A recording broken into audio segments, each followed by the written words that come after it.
ఉదయం సూర్యుడు మెల్లగా పైకొచ్చాడు. వెండి కాంతులు చెట్ల మధ్యగా జారుతూ మాయ అడవిని ముద్దుగా తాకాయి. పక్షులు పాటలు పాడుతున్నాయి. చెట్లు గాలికి ఊగుతున్నాయి. జంతువులు ఆనందంగా తిరుగుతున్నాయి. అలాంటి అందమైన మాయ అడవిలో ఒక తెలివైన నక్క ఉండేది. కాని ఆ తెలివి మంచి కాదు, మోసానికి ఉపయోగపడేది. ఇది మోసం చేసి బతికే నక్క కథ. ఆ నక్క చాలా తెలివైంది, కాని దాని మనసు కొంచెం తప్పుదారి పట్టింది. ఎవరైనా ఆహారం తెచ్చుకుంటే దొంగలించేది తీసుకునేది. ఎవరైనా విశ్రాంతి తీసుకుంటే ఏదో ఒక రకంగా ఇబ్బంది కలిగించేది. దొంగగా లాగేసేది. స్నేహం నటిస్తూ లాభం చూసేది. జంతువులనుకునేవి నక్క దగ్గర జాగ్రత్తగా ఉండాలి అని. కాని నక్క మాత్రం నవ్వుతూ అనుకునేది మోసం చేస్తేనే సులువుగా బతకగలను అని. ఒకరోజు నక్క గట్టిగా అరుస్తూ వచ్చింది. అయ్యో, అడవిలో పెద్ద అగ్ని వచ్చింది, అందరూ పారిపోండి. జంతువులు భయపడ్డాయి. కాని వెంటనే గుర్తొచ్చింది, ఇది నక్క చేసే మరో ఆట కావచ్చు. కుందేలనుకుంది, గతంలో కూడా ఇలా మోసం చేసింది. జింక అనుకుంది, ఇక నమ్మకూడదు. ఎవరూ కదలలేదు. కొద్దిసేపటికి తెలిసింది అది అబద్ధం. అప్పుడు జంతువులొక నిర్ణయం తీసుకున్నాయి, ఇక నక్క మాటలు వినకూడదు. ఆ రోజు తర్వాత నక్క జీవితం మారిపోయింది. ఎవరూ దగ్గరికి రాలేదు. ఎవరూ మాట్లాడలేదు. ఎవరూ ఆహారం పంచలేదు. నక్క ఒంటరిగా కూర్చుంది. చుట్టూ చూస్తూ అనుకుంది, నా దగ్గర తెలివి ఉంది, కాని స్నేహం లేదు.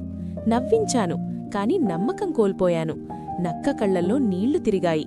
అప్పుడే దానికర్థమైంది, మోసం మనల్ని ఒంటరిగా చేస్తుంది అని. ఒక సాయంత్రం ఆకాశం ఎర్రగా మారింది. పొగ పైకెగిసింది.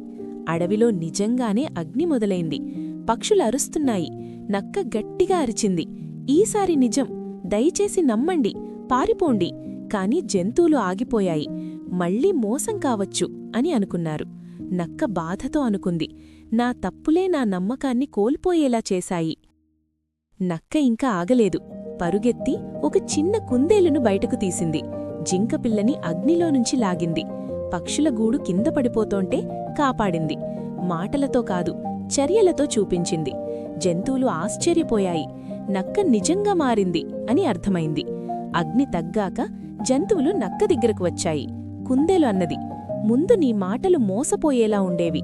జింక అన్నది, కాని నీ మనసు ఇప్పుడు నిజమనిపిస్తుంది. నక్క కళ్లల్లో కన్నీళ్లు. ఇకపై నేను మోసం చెయ్యను కాదు, స్నేహం చేస్తాను అని చెప్పింది. అడవంతా మళ్లీ నవ్వులతో నిండిపోయింది. ఆ రోజు తర్వాత నక్క మారిపోయింది. ఎవరికి అవసరమైతే సహాయం చేసింది. ఎవరైనా బాధపడితే దగ్గరగా ఉంది. మోసం కాదు, మంచితనం నేర్చుకుంది. మాయ అడవిలో అందరికీ ఆ నక్క ఒక ఉదాహరణయింది. పిల్లలు, ఈ కథ మనకు చెప్తుంది, తెలివి ఉండటం గొప్పే, కాని మంచితనం లేకపోతే అది వ్యర్థం. మోసం సులువు, కాని నమ్మకం విలువైనది. ఒక్కసారి నమ్మకం పోతే తిరిగి రావటం కష్టం. నీతి: 1. మోసం మనల్ని ఒంటరిగా చేస్తుంది. 2.